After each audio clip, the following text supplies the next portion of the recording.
Hello everyone, कैसे हो आप सभी। आरशी डिजिटल पाठशाला में आपका स्वागत है।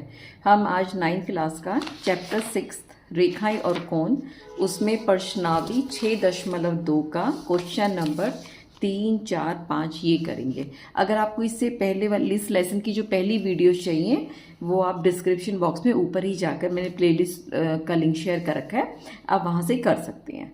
अब हम करते हैं क्वेश्चन नंबर 3 स्टार्ट। आकृति 6.25 में यदि पी क्यू एस टी के पैरेलल है, जो पी क्यू है हमारा ये किसके समानांतर है, पी क्यू समानांतर है एस टी के, और जो कोण पी क्यू आर यानी पी क्यू आर ये 110 डिग्री का है, आर एस टी ये 130 डिग्री का है। तो हमें क्यू आर एस यानी ये वाला हमें कोण पता करना है, और हमें संकेत क्या दे रखे हैं, बिंदु आर से होकर एस टी के समानांतर एक रेखा खींचनी है, यानी एस टी के समानांतर हमें एक रेखा खींचनी है। चलो स्टार्ट करते हैं। पहले हम इसका पिक्चर बना लेते हैं, एक डायग्राम बना लेते हैं।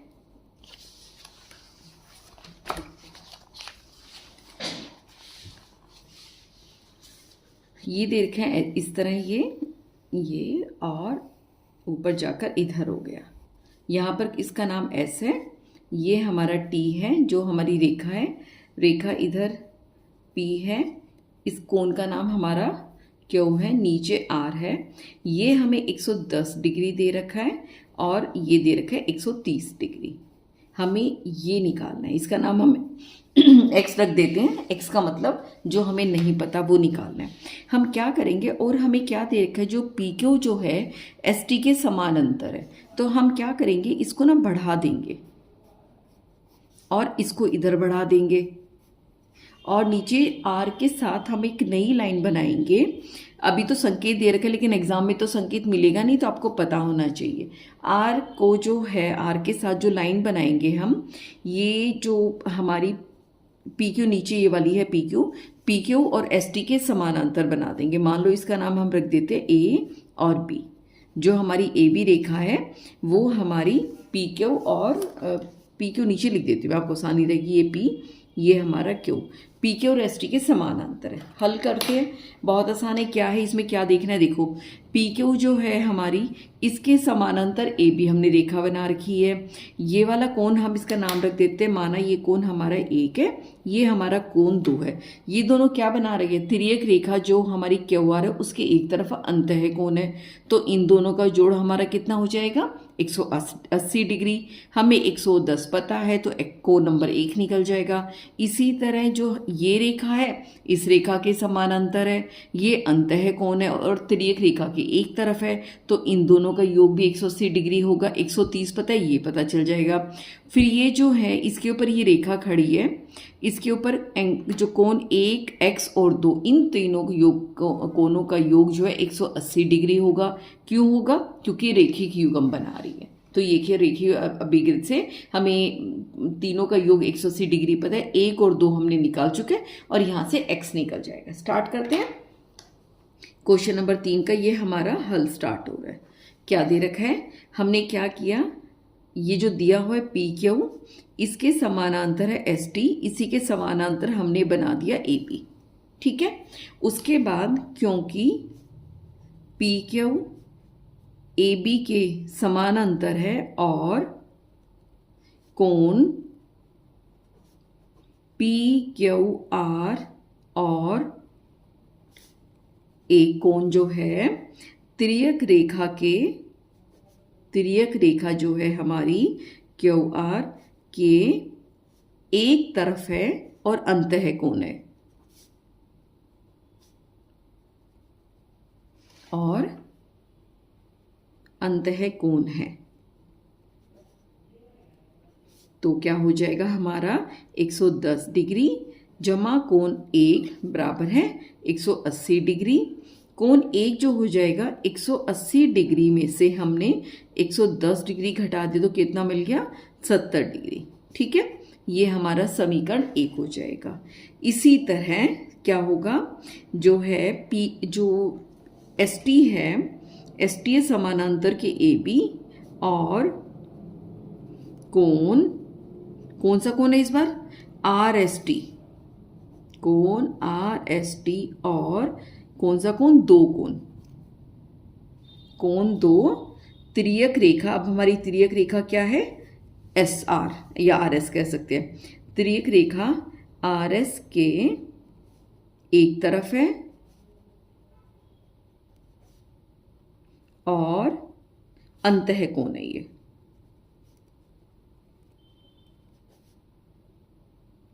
ठीक है, इससे क्या हो जाएगा हमारा 100, जो हम इसको जोड़ के भी दिखा सकते हैं, आर एस टी कोण जमा कोण दो बराबर है कितना हो जाएगा? 180 डिग्री। ये यहाँ पर भी लिख सकते हैं, इसमें हम लिख सकते थे पी क्यू आर जमा कोण 1 डिग्री बराबर है 180 डिग्री। ठीक है, यहाँ पर भी लिख दिया। आर एस टी हमारा का मान क्या है? 130 डिग्री जमा कोण दो बराबर है 180 डिग्री।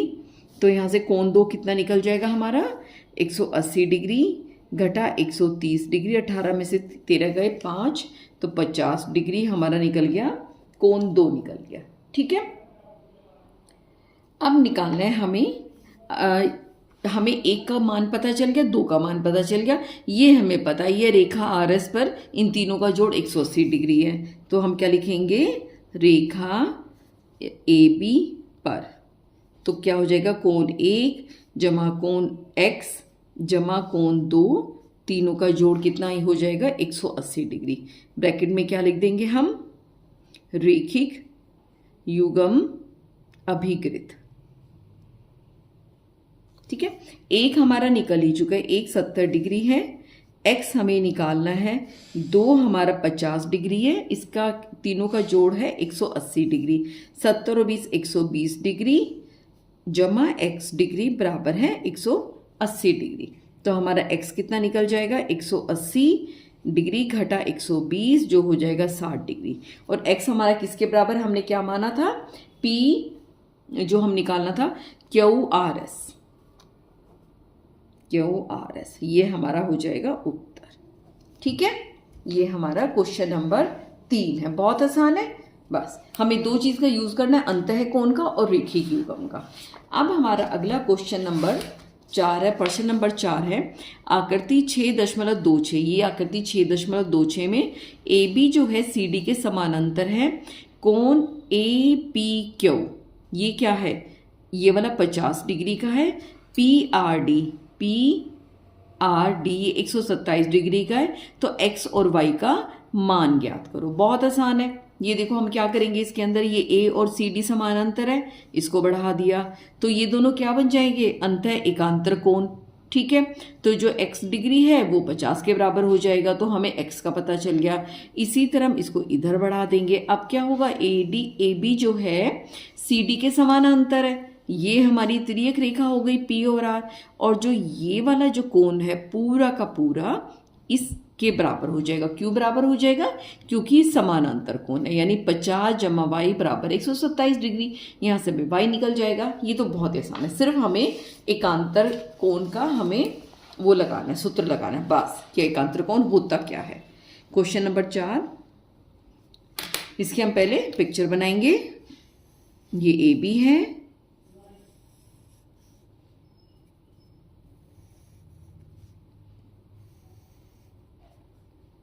ये ए बी, ये हो गया पी सी, ये हो जाएगा क्यू, ये हो जाएगा आर, ये हो जाएगा डी।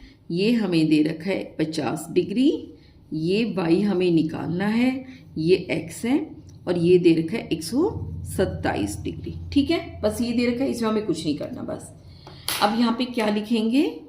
क्योंकि ए बी किसके समानांतर है? ये दे रखा है ना हमें, ए बी सी डी के समानांतर है, तो इसीलिए जो हमारा कोण है ए पी क्यू, और इसमें लिख सकते हैं पी क्यू तिर्यक रेखा है,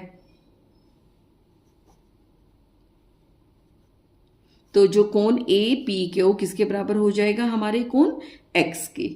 ठीक है, क्यों हो जाएगा? क्योंकि ये हो जाएगा अंतः एकांतर कोण, ये हमारे हो जाएंगे अंतः एकांतर कोण। ए पी क्यू का मान कितना है? 50 डिग्री, तो ये x की कीमत कितनी आ गई? x का मान कितना आ गया? 50 डिग्री। ठीक है, अब इसी तरह जो ए बी है फिर दोबारा लेंगे, किसके समानांतर है, सी डी के, और इसमें जो है पी आर तिर्यक रेखा है।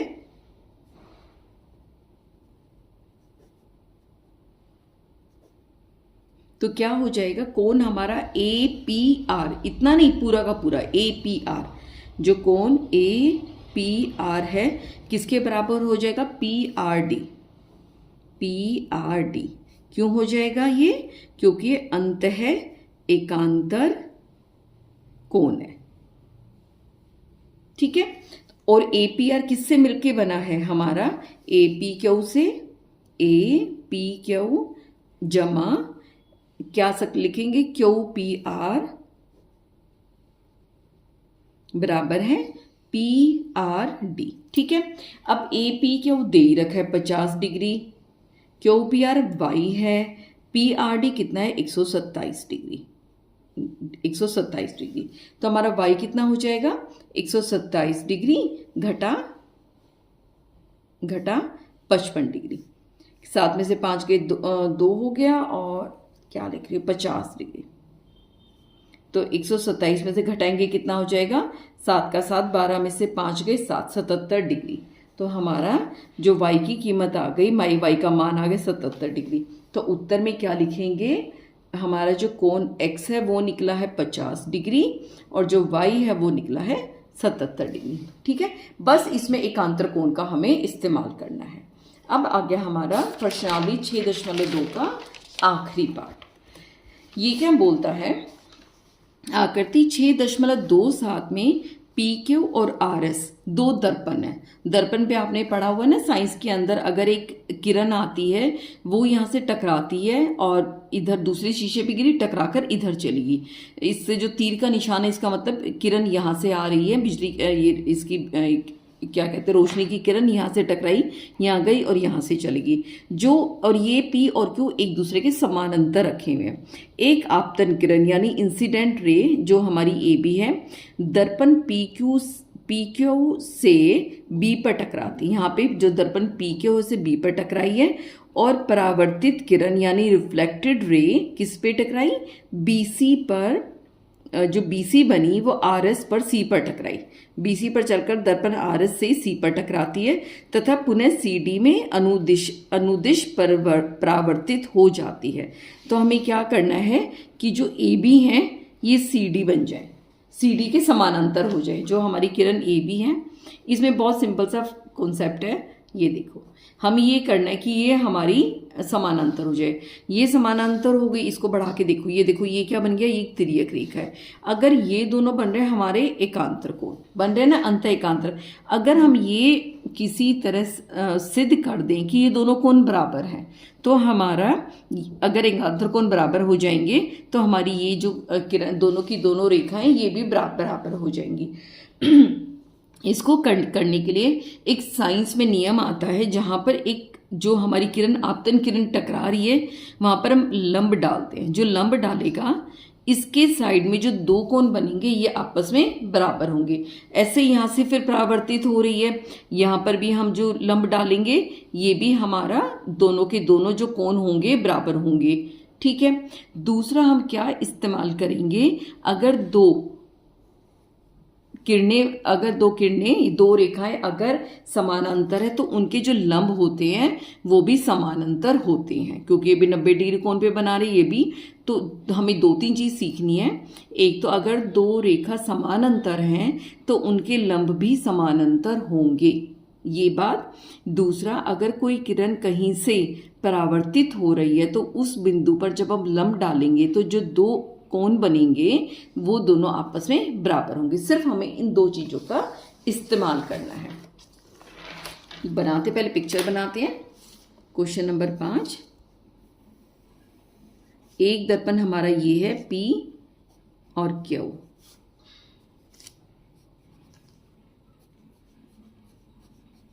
पीछे लाइन का मतलब होता है यहां से डार्क कर रखा है, यहां से गाढ़ा कर रखा है काले रंग का, यहां से किरण परावर्तित नहीं होंगी। ये RS है और काला कर रखा है इसलिए इसमें से किरणें परावर्तित हो पा रही हैं। यहाँ पर जो पहली किरण आई है वो आई है, ये हमारी इसका नाम है ए बी, यहाँ बी पर टकराती हैं और फिर यहाँ पे टकराएंगी सी पर, ठीक है। सी से टकराकर फिर गई वापस, इसका नाम हमने रख दिया डी, ठीक है। ये हमारा, और हमें क्या सिद्ध करना है कि ए बी जो किरण है वो सी डी के समानांतर है, ठीक है। अब इसमें हम क्या बनाएंगे, कहाँ से स्टार्ट करेंगे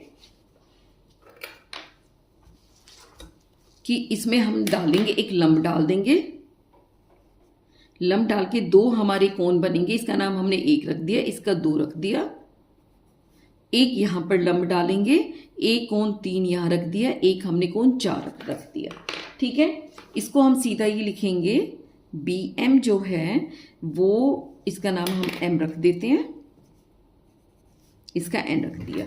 बी एन लंब है, किसके ऊपर लंब है, पी के ऊपर, तो क्या होगा, कोण 1 बराबर है कोण 2, इसके पीछे क्या लिखेंगे हम, परावर्तन का नियम,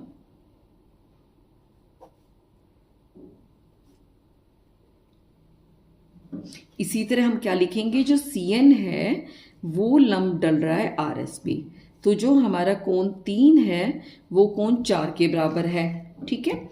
इसमें हम क्या लिखेंगे, परावर्तन का नियम, ठीक है।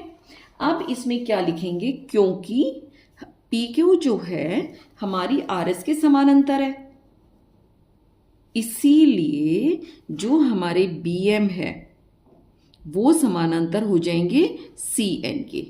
क्या लिखेंगे, क्या लिख सकते हैं, पी क्यू आर एस पर लंब, बस आप यही लिख देना, ये से समानांतर हो जाएंगे। अब क्योंकि अब ये दोनों समानांतर हो चुके हैं, ये कोण 2 और तिर्यक रेखा हमारी बीसी है, तो ये जो एक अंतः एकांतर कोण जो है ये हमारे बराबर हो जाएंगे, ये हो जाएंगे बी एम जो है सी एन के समानांतर है, बी सी तिर्यक रेखा है, तो इसमें कोण क्या हो जाएगा, कोण 2 बराबर है कोण 3, हो गया। अब इसको हम दोबारा अपने आप में ही जोड़ सकते हैं, दुगुना दोनों तरफ 2 गुना करके लिख सकते हैं, तो 2 गुना 2 बराबर है 2 गुना कोण 3, इसको लिख सकते हैं 2 जमा 2, 3 जमा 3 लिख सकते हैं, है ना। जो 2 है वो किसके बराबर है, 1 के, तो क्या हो जाएगा 1 जमा 2 बराबर है, और जो 3 है वो किसके बराबर है, 4 के बराबर है। यहाँ पे हम समीकरण 1 समीकरण 2 का नाम दें तो हम लिख सकते हैं समीकरण 1 और 2 से, ठीक है, क्योंकि हमने यहां से ले लिया। अभी देखोगे एक और 2 को मिला के हमारा क्या बन जाएगा, ए बी सी, तो हमारा क्या बन गया, ये कोण ए बी सी किसके बराबर आ गई, ये कोण बी सी डी के आ गया। अब हम इससे हमें क्या हो जाएगा, क्योंकि ये जो हमारे ये है रेखा ए बी और दूसरी रेखा भी हमने समानांतर नहीं लिखा, रेखा सी डी की तिर्यक रेखा बीसी है, और हमें क्या पता चल गया, जो हमारे ए बी सी बराबर है बी सी डी, ये क्या है, हमारे एकांतर कोण है, ये क्या और दे रखा है, ये एकांतर कोण है।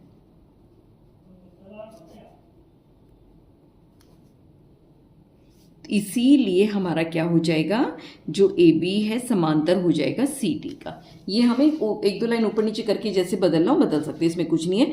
सिर्फ हमें ये समझाना है कि अगर ये दोनों कोण है ये बराबर हो गए, बड़ी आसानी से सिद्ध हो गए, क्योंकि 1 2 के बराबर है, 3 4 के बराबर है, और 2 3 बराबर है, क्योंकि लंबे बराबर हो गए, तो इसलिए पूरा का ये कोण इसके बराबर हो गया। अब हम क्या कहेंगे, देखो 2 रेखाएं हैं ए बी और सी डी, बी सी इसकी तिर्यक रेखा, इनके एकांतर कोण जो है वो बराबर हो गए, ठीक है, ये एकांतर कोण है और बराबर है, यहां पे लिख सकते हैं और बराबर है, तो इसलिए हमारा ए बी सी डी के बराबर हो गया, ये हो गया हमारा अतः सिद्ध, ठीक है। ये हमारे जो प्रश्नावली 6.2 के 3 क्वेश्चन थे, 3, 4, 5 ये हो गए हैं। अब आगे सारांश भी उसमें कुछ नहीं करेगा। इसमें जो हमारे पूरे लेसन में हमने पाठ में पढ़ा है उसका नीचे संक्षेप दे रखा है। यदि एक किरण एक रेखा पर खड़ी है तो इस प्रकार बने दोनों का आसन कोणों का योग 180 डिग्री होता है। अब वही बताना है इसमें कि एक रेखा है और उसके ऊपर एक किरण खड़ी है, तो इन दोनों का जो जोड़ है, मान लो ये x है ये y है, इनका जोड़ कितना हो जाता है 180 डिग्री। ये दोनों आसन कोण बना रही है।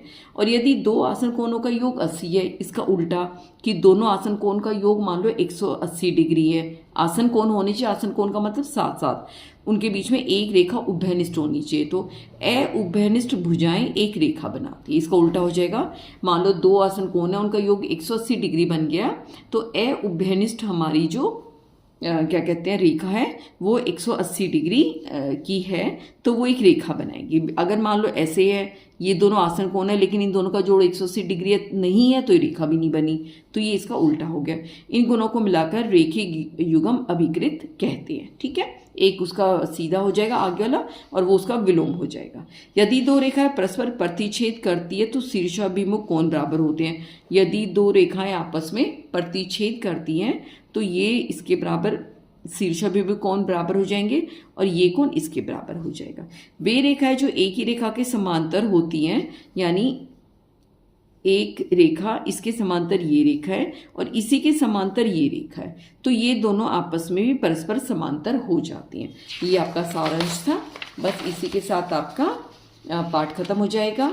मैं वैसे तो अगला पाठ करवा दूंगी। अगर आप कोई और पाठ पढ़ना चाहते हो तो मुझे कमेंट करके आप बता सकते हो आप कौन सा पाठ पढ़ने में ज़्यादा इंटरेस्टेड हो। तब तक अपना ध्यान रखना।